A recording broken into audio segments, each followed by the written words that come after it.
Allohning roziligiga muvofiq bo'lgan holatini o'rganishni. Shuni faqih, fiqh deb aytiladi.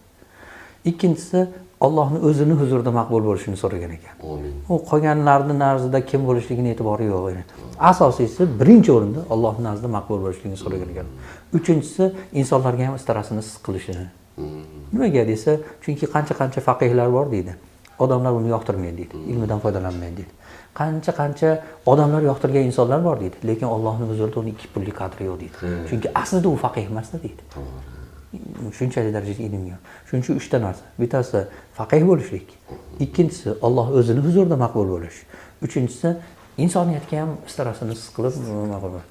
Bizni ham Allohim yurtimizni tinch qilsin. Ya Robbi, yurtimizni, insoniyatga, butun dunyoga ya Robbi o'zing olimlarni ko'paytirgin, hunarmandlarni, solihlarni ko'paytirgan. Har bir qilayotgan inson o'zini umrini ibodat bilan shu o'z Alloh rozi bo'ladigan holatga muvofiq qilishni o'zing nasib aylagin. O'zingni huzuringda maqbul qilgin. Istiramizni butun dunyoga his qilgin ya Robbi, butun dunyoga his qilgin ya Robbi o'zing. Sallallohu ta'ala vasallam ala rasulilloh.